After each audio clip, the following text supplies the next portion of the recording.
I found that if I sit down over three times on a song, then it's done for. It's not getting finished. That was the voice of Kade Call. He produces under the name Roboclip, and today he will be walking us through his track Roastin. I'm Barrett Dastrup, and this is the Acoustic Purr.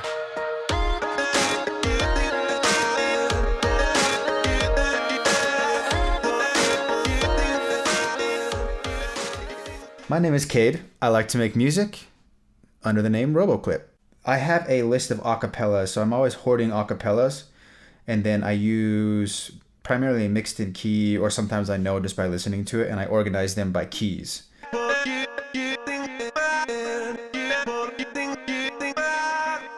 So I have a hard drive full of samples, and one of the folders in that sample is acapellas. But if I click on the acapellas organized, it'll bring up all the major keys. So it's in the Camelot format. So 1A, 2A, all the way up to 12, 1B, 2B, all the way up to 12.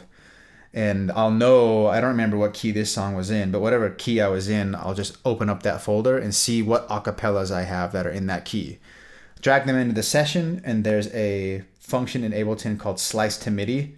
You just take the audio file. First, you want to warp it and match it to your BPM. And then when you slice it to MIDI, it by default will slice at the beginning of every transient. And it's not the best transient tracking. You can also pick slice as a rhythm, like 8th notes, 16th notes, 32nd notes, triplets, whatever. I always choose slice by the transient, and then it'll take that entire vocal track and it'll slice it into these little pieces. And the beginning and the end will be whatever transients it picks up, and then it'll map it to whatever control surface you have. And it'll create a simpler instrument mapped to a bunch of buttons, and you can start drumming these vocal chops. And then you just start playing around and finding combinations that fit and sound good. And then what I'll usually do is I'll record these ideas, a bunch of different ones, and then once I record them all, I will edit them by hand after to just like tighten them up.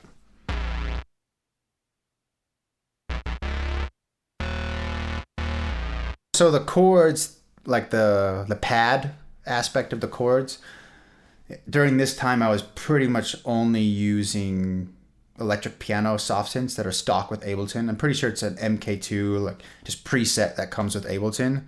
So just a general electric piano.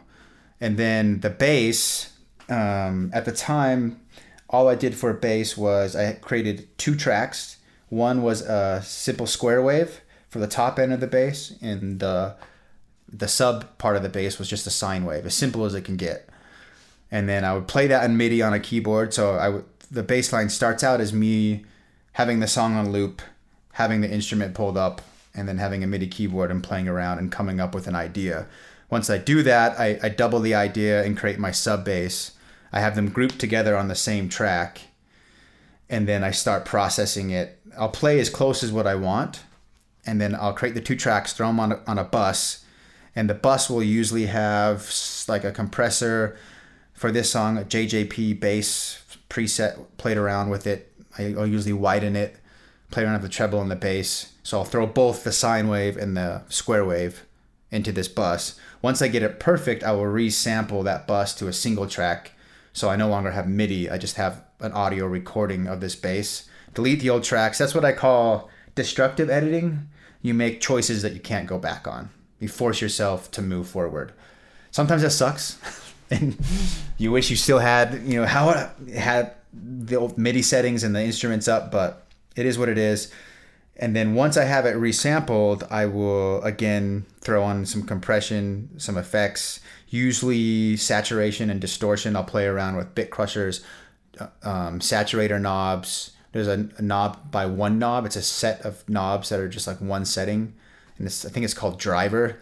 I'll use that one a lot, and it'll just get it to that crunchiness where it's hot and crunchy, but not at the level I want it to be when it mixes in. So you're hearing the bass resonate with the pad, so that the top end of the bass has all this crunchy distortion on it. Some mix of bit crushing and driver, I don't remember. There's one part that I've only done in one song, and it's this song. It's a technique where there's, in the chorus, we'll cue it up in post, there's some like really choppy, weird sound effects, like weird stuff. There's no way to do it. That's a horrible approximation. I made that by taking in that same slice to MIDI function where I would chop up acapellas. You can also do a similar function where you grab a bunch of one shots. You grab a bunch of weird random files and you can select them all in your file browser and drag them onto a sampler in Ableton, and it'll map them all as separate samples. So what I did is I had a big folder of a bunch of random video game sound effects, stuff from like Mega Man, Mario, Street Fighter, whatever. And I just would grab random ones, throw them into this sampler, and then start hitting pads and playing around and trying to make beats or make patterns based on the way that I chopped it up.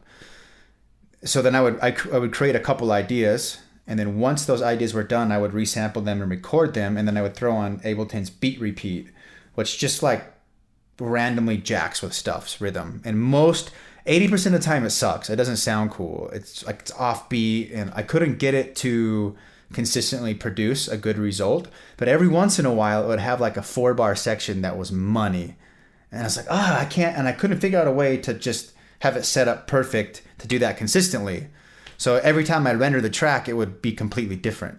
So what I did is I let it run for like 15 minutes, recording itself, and resample that all into an audio track. And then every time it hit one of those 4 or 6 bar phrases, I would cut out the junk and keep that little slice of the track. And then over the course of letting it run 15 minutes, I got 45 seconds worth of really cool choppy stuff that fit to the beat. And then I could just piece that together. A lot of times I'll refer to this process as manufacturing creativity, or I've used the term only copy the best of beats while producing. And it just, for me, it means accepting that I'm not the best. And I don't need to have this. A lot of people, when they begin, have this ego thing where they want to start originally from scratch. They're against sampling, or they're against sort of shortcutting. Well, in their mind, they would consider it a shortcut anyway, in any way, shape, or form. But if you take that train of thought to the extreme, no matter what, you're going to be shortcutting. I've made a couple posts and I've seen similar ideas be thrown around on social media with the same humor, is that if you're not creating your own computer from scratch or creating your own program, coding it yourself, and you're not creating that computer out of the raw minerals you mined out of the earth itself with tools that you created yourself and designed, and have your own blacksmith, and you're also a coder coding in a language that you invented for an OS that you invented, and you get the idea. It gets pretty ridiculous. So at some point you're going to have to build upon the creativity of someone who came before you. And I guess what you have to decide is how much are you going to build upon. I like to build a scaffolding based on a song that I like. It doesn't necessarily have to be a song that's performed well critically or commercially. It just has to be something that gives me the itch to make music.